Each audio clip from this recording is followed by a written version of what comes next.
오늘은 말그릇이라는 제목으로 함께 말씀을 나누려고 합니다. 말그릇이라는 책이 있습니다. 그 책 제목에서 따온 겁니다. 우리가 말을 하는 그릇이 있다라는 겁니다. 그 말 그릇이 얼마나 좁으냐 넓으냐에 따라서 사람에게 상함을 줄 수도 있고 사람을 위로하고 회복시킬 수도 있다라는 내용, 말의 중요성을 기록하고 있는 책입니다. 자, 욥이 빌닷의 오늘 본문은 욥이 빌닷의 잘못된 논리에 반박하는 장면을 기록하고 있습니다. 욥의 세 번째 변론입니다. 그러니까 왜 욥기의 주제는 계속해서 말씀을 드리지만 의인의 고난입니다. 의인이 왜 고난을 당하는가 하는 문제를 다루고 있습니다. 욥의 친구들이 이 시종일관 욥에게 펼치는 논리가 뭡니까? 욥의 친구들이 계속해서 욥과 논쟁을 하고 있는 그들의 논리는 뭐냐면 인과응보론적인 논리입니다.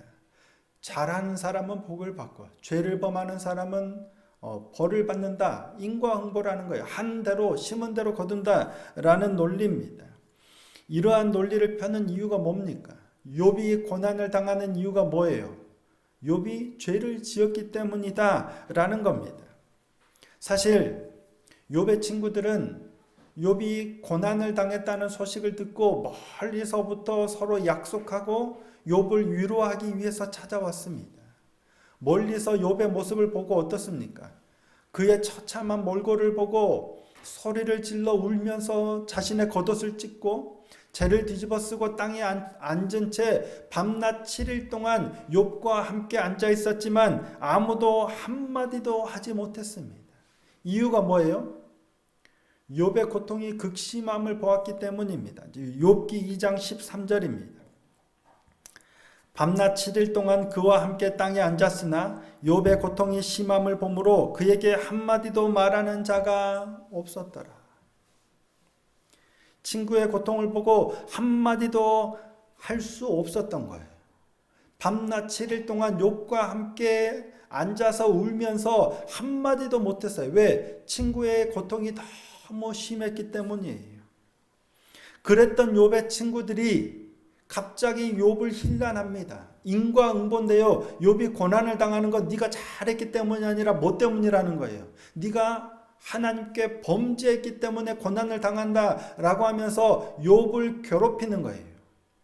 욥의 아픈 데를 더 상하게 하는 거예요. 그렇게 된 이유가 뭘까요? 그렇게 된 계기가 뭘까요? 욥과 함께 앉아서 고통을 나누던 이들이 어느 순간 갑자기 돌변해서 말로 욥을 괴롭히는 계기가 된 게 뭐였냐면 바로 욥의 말입니다. 욥이 입을 열어서 자기의 생일을 저주하던 그때부터입니다. 자신이 태어나지 않았다면, 자신이 태어났던 그날이 멸망하였다면 왜 내가 태어나서 이런 고통을 당하느냐? 자신의 처지를 비관하기 시작하자 대만 사람 엘리바스를 필두로 해서 이제 빌닷도 3명의 친구가 각자 3번씩 총 9차례 욥과 변론을 하죠. 그들의 주된 논리는 인과응보. 네가 죄를 지었기 때문에 이와 같은 고난을 당한 거다. 하나님을 찾으라. 하나님 앞에 회개하라 라는 거예요. 그들 중에 가장 나이가 많은 대만 사람 엘리바스는 자신의 경험을 근거로 욥의 고난을 인과응보론적으로 해석했습니다. 뭔가 하나님 앞에 범죄했기 때문에 이와 같은 고난이 닥쳤다라는 거예요. 그러면서 하나님을 찾으라 권고합니다. 자, 욥기 5장 8절입니다. 엘리바스의 말입니다. 나라면 하나님을 찾겠고 내 일을 하나님께 의탁하리라. 나라면 하나님을 찾겠다. 내 일을 하나님께 의탁하겠다. 이 말은 뭐예요? 욥 너는 왜 하나님을 찾지 않느냐? 왜 하나님께 일을 의탁하지 않느냐라는 거죠. 말이 권고지 왜 하나님을 찾지 않느냐라는 책망이에요. 범죄함으로 고난을 당하고 있으면서도 왜 하나님을 찾지 않느냐? 그래서 더 고난이 지속되고 있는 것이다 라는 주장입니다.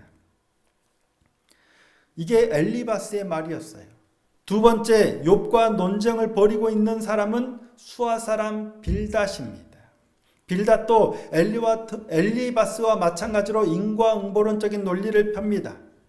굳이 엘리바스와 차이를 둔다면 엘리바스는 자신의 어떤 경험적인 측면을 강조하면서 욥을 책망하고 있다면 이 빌닷은 자신이 알고 있는 전통적인 교리를 들어서 욥을 책망하고 있습니다. 빌닷도 욥에게 하나님을 찾으라 권합니다. 자, 욥기 8장 5절 6절입니다. 8장 5절 6절 함께 한번 읽어보실까요? 자, 시작. 내가 만일 하나님을 찾으며 전능하신 이에게 간구하고 또 청결하고 정직하면 반드시 너를 돌보시고 내 의로운 처소를 평안하게 하실 것이라. 네가 만일 하나님을 찾으며 전능하신 이에게 간구하면 하나님께서 너에게 평안을 주실 거다라는 거예요. 가정이죠. 네가 만일 하나님을 찾는다면이에요. 가정이라는 건 뭐예요? 욥이 지금 하나님을 찾고 있다는 거예요? 안 찾고 있다는 거예요? 욥이 하나님을 찾지 않고 있다는 거예요. 엘리바스의 말도 그랬지만 빌닷의 말도 마찬가지 동일한 관점이에요. 지금 그들이 욥을 책망하고 하나님을 찾으라 권고하고 있는 건 뭐예요? 욥이 하나님을 찾지 않고 있다는 거예요. 그렇게 고난을 당하면서도 왜 하나님을 찾지 않고 있느냐라는 거예요. 그렇다면 욥은 어떤가요? 욥이 정말로 하나님을 찾지 않고 정말로 하나님을 모르고 정말로 하나님을 외면하고 정말로 하나님을 부인하고 있는 건가요? 아닙니다. 욥이 자신의 생일을 저주하고 자신의 처지를 비관하는 것은 하나님을 몰라서도 아니고요. 하나님을 거부하고 하나님을 떠나고자 함도 아닙니다. 욥도 자신이 어떤 처지고 자신이 왜 이런 고난을 당하고 자신이 어떠해야 하는지 다 알아요. 그들의 친구들이 하는 말도 인정합니다. 너희들의 말이 일견 옳다 인정해요. 자, 2절 3절입니다. 오늘 본문 2절 3절입니다. 함께 한번 읽어보겠습니다. 시작. 진실로 내가 이 일이 그런 줄을 알거니와 인생이 어찌 하나님 앞에 의로우랴. 사람이 하나님께 변론하기를 좋아할지라도 천마디에 한마디도 대답하지 못하리라. 자기 스스로가 아니라 성경이 그렇다고 인정하는 이였습니다. 욥은 하나님이 어떤 분이신지 누구보다 잘 알고 있고 그런 하나님을 경외하는 이가 바로 욥입니다. 그는 하나님을 경외하고 악에서 떠난 자였습니다. 하나님을 모르고 하나님을 원망하고 떠나는 게 아니고요. 그 누구보다도 하나님을 잘 알고 하나님을 경외하던 이가 바로 욥이었죠. 자기 스스로가 하는 말이 아니라 성경이 욥에 대한 평가입니다. 자, 욥기 1장 1절입니다. 우스 땅에 욥이라 불리는 사람이 있었는데 그 사람은 온전하고 정직하여 하나님을 경외하며 악에서 떠난 자더라. 온전하고 정직하여 하나님을 경외하고 악에서 떠난 자예요. 이게 성경의 평가입니다. 가장 처음 욥기를 시작하면서 욥에 대한 평가를 기록한 거예요. 온전하고 정직하여 하나님을 경외하고 악에서 떠난 자가 바로 욥이에요.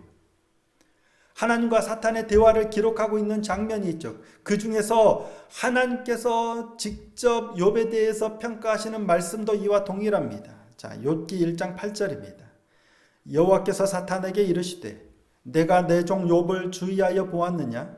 그와 같이 온전하고 정직하여 하나님을 경외하며 악에서 떠난 자는 세상에 없느니라.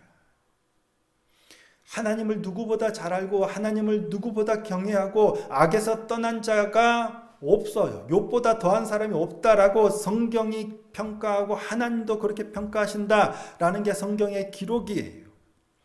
욥이 지금 하나님을 몰라서 하나님 믿음이 없어서 하나님을 향해 원망하고 하나님을 거부하고 있는 게 아니라는 말이에요. 욥이 자신의 생일을 저주하고 탄식하는 이유는 하나님을 몰라서 하나님을 향해 원망하고 있는 게 아니고요. 욥도 알아요. 그럼에도 불구하고 지금 어찌할 수 없는 자신의 현실에 대한 한탄과 탄식을 내뱉고 있는 거예요. 뭐가 문제인지, 답이 무엇인지, 어떻게 해야 이 문제가 해결되는지 욥이 알까요, 모를까요? 그 누구보다도 잘 압니다. 자신이 겪고 있는 이 고난의 답이 누구에게 있는지 그 누구보다도 잘 알고 있는 사람이 욥이란 얘기예요. 하나님이 어떤 분이신데 이 고난의 답은 오직 하나님의 손에 있음을, 그 하나님께서 자신을 건져내어 주셔야만 가능하다는 사실을 누구보다도 잘 알고 있는 사람이 바로 이 욥입니다. 그리고 이를 위해서는 기다림과 인내가 지금 필요한 시간이라는 걸 욥은 알아요. 그럼에도 불구하고 욥이 지금 자신의 입을 열어서 생애를 저주하고 자신의 처지에 대해서 비관적인 말들을 쏟아놓는 것은 하나님을 몰라서도 아니고요, 하나님을 버림도 아니고요, 너무 어렵고 힘든 상황 가운데 혹시나 하나님이 자신을 구원하지 않으시면 어떻게 하나 라는 두려움이 순간순간 들기 때문은 아닌가 싶습니다. 막연한 두려움 때문이에요. 그 누구보다도 하나님을 잘 알고 그 누구보다도 하나님을 잘 믿고 경외하는 욥이지만 지속되는 고난의 상황 가운데 문득문득 하나님의 임재가 느껴지지 않는 거예요. 마치 하나님이 나를 버리신 것 같은 느낌이 들 때가 있어요. 그런 두려움이 엄습할 때 이와 같은 탄식이 터져 나오는 거예요. 믿음이 제 아무리 좋다고 해도 흔들림 없이 계속 그 믿음이 지속되는 게 아니잖아요. 저도 마찬가지입니다. 하나님을 믿지만 하나님을 부인한 적이 없어요. 그런데도 정말 하나님이 살아계셔서 나를 구원하시고 나와 함께 하신다고 견실히 믿고 가지만 어느 순간 정말 하나님이 나를 보고는 계시나? 나를 구원하시긴 하실까? 여러 가지 의문과 의혹과 이런 것들이 들 때가 있어요. 그런 어둠의 때가 있어요. 예수님께서 십자가에 달리셨을 때 외치신 한마디가 있죠. 엘리 엘리 라마 사박다니. 무슨 뜻인가요? 엘리 엘리 라마 사박다니. 자, 마태복음 27장 46절입니다. 함께 읽겠습니다. 시작. 제9시쯤에 예수께서 크게 소리질러 이르시되 엘리 엘리 라마 사박다니 하시니 이는 곧 나의 하나님 나의 하나님 어찌하여 나를 버리셨나이까 하는 뜻이라. 나의 하나님 나의 하나님 어찌하여 나를 버리셨나이까. 예수님께서 탄식한 부르짖는 소리예요. 십자가에 달리셔서 막 부르짖는 소리예요. 그냥 조용히 한 게 아니고요, 부르짖어서 외치신 소리예요. 나의 하나님 나의 하나님 어찌하여 나를 버리셨나이까. 예수님께서 하나님을 모르시나요? 하나님의 아들이시며 인간의 몸을 입고 이 땅에 오셨어요. 왜 오셨어요? 우리의 죄를 대속하시기 위해서 그 목적을 가지고 일부러 오셨어요. 그리고 당신께서 걸어가셔야 할 길이 어디라는 사실을 누구보다도 잘 아시고 그걸 뻔히 알고 친히 십자가에 달리신 분이 바로 예수님이세요.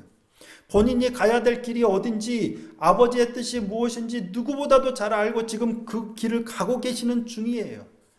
그런 예수님께서 지금 십자가 위에서 엘리 엘리 라마 사박다니 외치셨어요. 나의 하나님 나의 하나님 어찌하여 나를 버리셨나이까. 하나님께서 나를 버리신 것 같은 그 어둠, 절망, 하나님이 나를 붙들고 계시지 않는 것 같은 그 어둠 속에서 지금 외치신 거예요. 이 외침이 예수님이 하나님을 부인하는 건가요? 예수님께서 하나님을 원망하고 버리는 건가요? 아니잖아요. 절대 그렇지 않잖아요. 예수님께서 외치신 이 탄식은 하나님께서 나를 모른 척 버리셨다라는 절망의 외침이 아니에요. 그런데 우리는 너무도 많은 경우 예수가 하나님을 버렸다, 이 외침을 듣고 예수가 하나님을 버렸대, 이렇게 해석하고 오해하고 전달할 때가 얼마나 많은지 모르겠습니다. 우리는 실제로는 그렇게 말 안 하죠. 교회 다니는 누가 그러겠습니까? 예수가 이 구절을 읽고 야, 예수가 하나님을 버렸대 라고 해석하고 전달하는 사람은 없어요. 근데 그와 같은 비슷한 해석과 오해와 이런 전달을 하는 경우들이 우리 삶엔 너무 많다는 얘기예요. 말이 그만큼 중요해요. 언론이 그만큼 중요해요. 뭐라고 얘기하는지 굉장히 중요한 거예요. 욥의 친구들이 그렇습니다.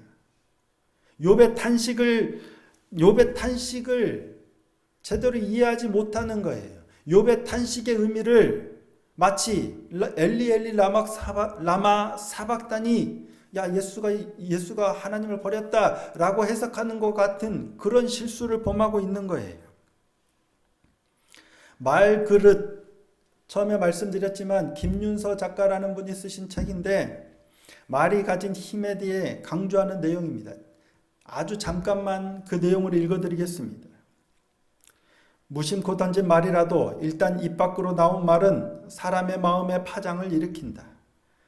그렇게 할 거면 그만두라 라는 상사의 말에 밤잠을 설치고 해낼 거라 믿는다는 말 한마디에 힘이 나서 두 팔을 걷어붙인다. 그만큼 말은 사람을 들었다 놨다 할 만큼 힘이 세다. 게다가 수명은 어찌나 긴지 주름이 자글자글한 노인이 어린 시절 들었던 격려의 말을 기억하며 눈물을 흘리거나 장성한 아들, 딸을 둔 가장이 그때 내게 왜 그런 말을 했냐며 오래전 상처를 곱씹는 모습을 볼 때면 말의 질긴 생명을 실감하곤 한다. 저도 그런 말들이 많이 있습니다. 여러 가지가 있겠지만 아직도 잊혀지지 않는 상처가 되는 말. 그분은 전혀 아무렇지 않게 하신 말씀이지만 제가 방황하고 있을 때 신학교의 한 교수님께서 저에게 하셨던 말씀입니다. 너 학교 뭐하러 다니냐? 열심히 다니라는 의미로 하신 말씀이지만 그 말이 제게는 아직도 여전히 상처로 남아 있습니다. 그렇다고 그분을 미워하지는 않지만 배에 있는 거예요. 말 한마디로 천냥빚 갚는다는 말이 있죠. 말 한마디로 사람을 살리기도 하고 죽이기도 하는 겁니다. 사람들은 참 말로 인해서 쉽게 상처를 받기도 하고 휘둘리기도 합니다. 반면 말 한마디로 따뜻하게 위로를 겪고 또 회복되기도 합니다. 그만큼 말이 중요하다는 사실을 우리는 잘 알아요. 근데 이때 주의해야 될 게 있어요. 표면적으로 들리는 1차원적인 말로만 해석하면 안 된다는 거예요. 1차원적으로 그냥 저 사람의 입에서 나오는 그 말, 표면적인 말만으로 그냥 받아들이고 이해하면 안 된다는 거예요. 그 이면의 말을 이해할 수 있어야 돼요. 저 사람이 왜 저런 말을 하는지, 그 말을 하는 상대의 상태나 결핍에 대해서 이해하려고 하는 노력이 필요하다는 얘기예요. 엘리 라마 사박다니라고 외치는 예수님의 상태나 결핍이 뭔지를 들여다볼 수 있어야 된다는 거예요. 공감이 결여되면 그 말은 제 아무리 옳은 말이라고 할지라도 그냥 상처를 주는 상함이 되는 칼에 불과합니다. 욥의 친구들의 말이 거의 대부분 그렇잖아요. 그들의 말은 그냥 그들의 말만 떼어놓고 보면 틀린 부분을 찾기가 어려울 정도입니다. 그런데 그들의 말은 욥에게 전혀 위로가 되지 않습니다. 오히려 칼이 되어 욥을 헤집어 놓기만 할 뿐입니다. 공감이 결여될 때, 그냥 1차원적으로만 해석될 때 이와 같은 아픔을 주는 말이 됩니다. 반면 그 사람의 말을 공감하고 그 사람의 상황을 공감하면 어떻습니까? 아무 말 아니에요. 별말 아닌데도 그냥 툭 한마디가 그 사람에게 위로가 되기도 합니다. 심지어는 아무 말도 안 했는데, 나는 아무 말도 안 했는데 그 사람이 나 때문에 위로를 경험하기도 합니다. 이게 소통의 문제죠. 대한민국에 소통 강사로 유명한 분들이 여럿 있는데 김창옥 대표라는 분이 있습니다. 많이 유튜브 찾아보셔도 많이 아시겠지만 김창옥이라는, 예전에 교수도 지내셨고 지금은 김창옥 아카데미 대표를 지내시는 분인데요. 이분이 자주 하는 표현이 있습니다. 남편들이 이 외도를 하는 경우 확인해 보면 거의 대부분은 자신의 아내보다 훨씬 못한 여자들과 바람을 핀다는 거예요. 분명히 남자들은 물어보면, 그쵸? 사람을 소개시켜 줄 때 뭘 물어봅니까? 야, 너 소개팅 할래? 그러면 남자들이 뭐 물어봅니까? 나이가 몇 살이야? 뭐 키가 얼마야? 돈이 많냐? 직업이 뭐냐를 물어보나요? 가장 먼저 뭘 물어볼까요? 예쁘냐? 거의 대부분이 그런 것 같아요. 근데 남자들이 외도를 하면 분명 젊고 얼굴도 예쁘고 몸매도 좋고 이럴 것 같은데 확인해 보면 거의 대부분이 자신의 아내보다 뭐든지 다 부족한 사람을 만나더라는 거예요. 얼굴도 안 예뻐, 몸매도 별로야, 가지. 그런데 왜 그와 바람을 피는가? 이유가 뭐냐? 물어보면 그렇대요. 평안한 상대를 찾는다는 거예요. 술집에 가서 술을 따라주는 여자들과 그러면 그 여자들은 자신에게 돈을 벌어주는 남자가 아무리 못생기고 아무리 능력이 없어도 뭐라고 안 하죠. 칭찬만 할 뿐이죠. 집에 가면 아내들은 저희 집 사람은 안 그래 칭찬을 많이 해서 너무 감사한데 대부분은 그렇지 않다는 얘기예요. 남편이 퇴근하고 돌아와서 그러죠. 힘들다. 힘들어 죽겠네 하면 뭐라고 합니까? 아이고 오늘 또 고생했네. 수고했어. 라고 해주면 얼른 밥 차릴게. 얼른 씻고 밥 먹어. 라고 하면 얼마나 좋습니까? 많은 경우 뭐라고 합니까? 당신만 힘들어. 나도 힘들어.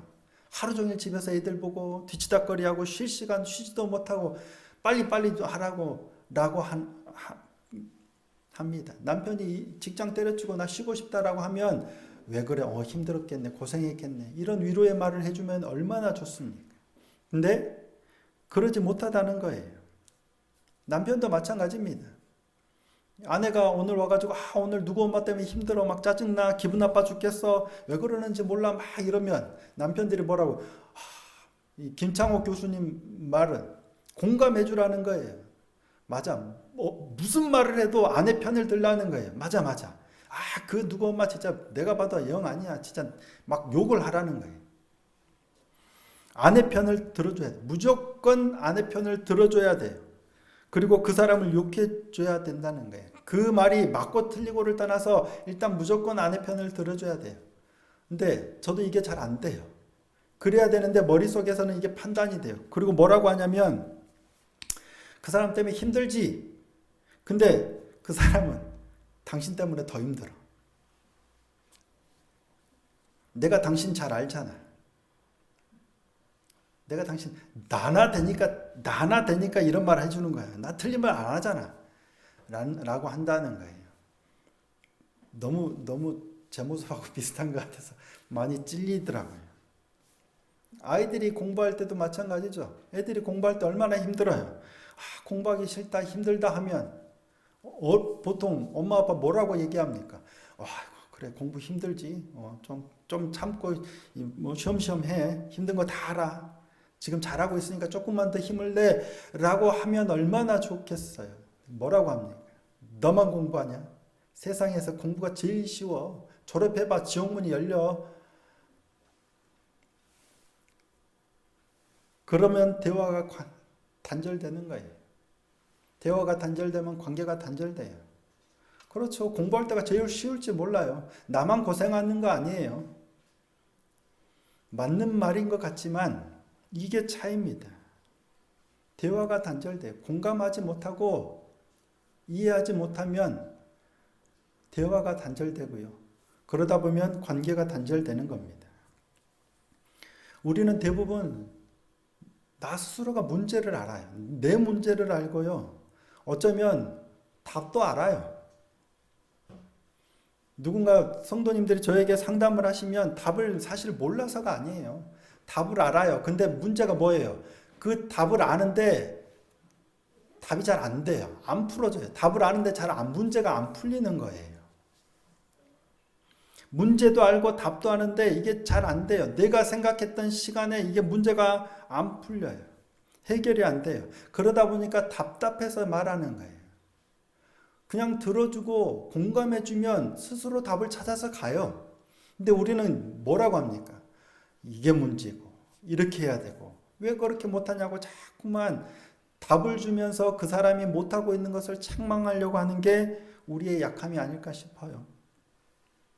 조금 더 여유를 갖고 바라봐 줄 수 있는 사람이 되었으면 좋겠습니다. 말그릇을 좀 넓히자.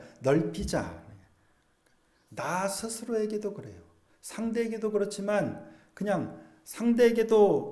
나 스스로에게도 좀 말그릇을 넓혔으면 좋겠어요. 우리는 사실 답을 모르는 경우보다는 알지만 답답함이에요. 조급함 때문에 자꾸만 이런 문제가 발생하는 것 같아요.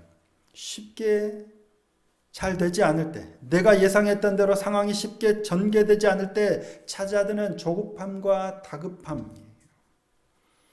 이 사실을 기억했으면 좋겠습니다. 하나님은 사랑이세요. 하나님은 저와 여러분을 사랑하십니다. 한순간도 우리를 잊어버리신 적이 없으세요. 졸지도 주무시지도 않으시고 우리를 눈동자처럼 지키고 계시는 분이 바로 우리 하나님이신 줄 믿습니다. 그럼에도 불구하고 모르는 게 아니에요. 그런데 순간순간 고난 가운데 고통이 지속되면 이 사실을 망각하고 인내가 힘들어져요.